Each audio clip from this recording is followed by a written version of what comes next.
ഇന്നലെ കണ്ടൊരു FB പോസ്റ്റാണ്.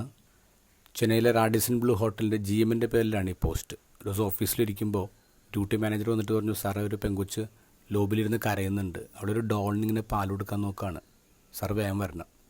അവിടെ ചെന്നപ്പോൾ സുന്ദരിയായ ഒരു പെൺകുട്ടി, കണ്ടാലറിയാം അവൾ ബ്രോക്കണാണ്. അവൾ പറയുന്നുണ്ട്, എൻ്റെ കുഞ്ഞ് പാൽ കുടിക്കുന്നില്ല, മരിച്ചു പോവും. ആ സമയത്ത് ഗസ്റ്റ് റിലേഷൻ ഓഫീസർ സ്മിത വന്നിട്ട് അവൾ പറഞ്ഞ് മനസ്സിലാക്കാൻ ശ്രമിക്കുന്നുണ്ട്. പക്ഷേ അവൾ കൂടുതൽ അപ്സെറ്റായി. അവൾ പറഞ്ഞു, എൻ്റെ കുഞ്ഞ് മരിച്ചു എന്ത് ചെയ്യും, എനിക്കിനി ഒരു സങ്കടം താങ്ങാൻ പറ്റില്ല. ആ സമയത്താണ് അവളുടെ അമ്മ വരുന്നത്, റൂം നമ്പർ 204. എനിക്കിപ്പോഴും ഓർമ്മയുണ്ട്. അവർ പറഞ്ഞു 6 മാസം മുമ്പ് അവളുടെ കുഞ്ഞ് മരിച്ചു, ഫീഡ് ചെയ്തുകൊണ്ടിരിക്കുമ്പോൾ ചോക്ക് ചെയ്താൽ മരിക്കുന്നത്. ഞങ്ങൾ മധുരന്ന് ഇവിടെ വന്നിട്ടുള്ളൊരു psychiatric ട്രീറ്റ്മെൻറ്റിനാണ്.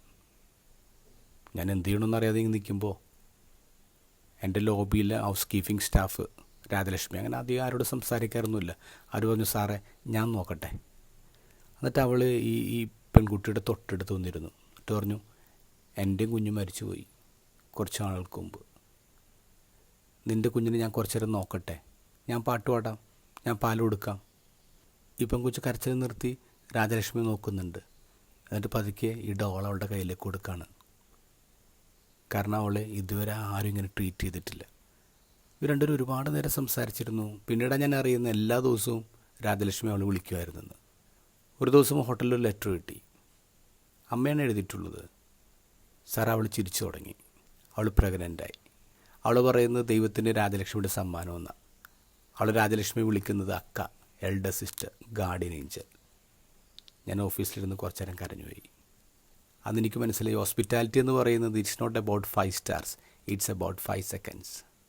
When pain meets pure humanity, something begins to heal.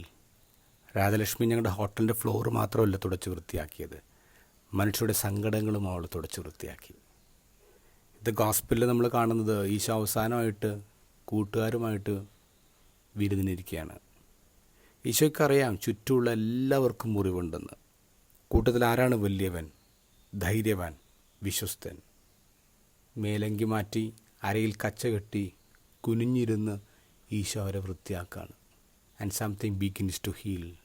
കുനിഞ്ഞൊരുവൻ്റെ പാദങ്ങൾ തൊടാൻ പറ്റുമോ, അവിടെ സൗഖ്യം ആരംഭിക്കുകയാണ്.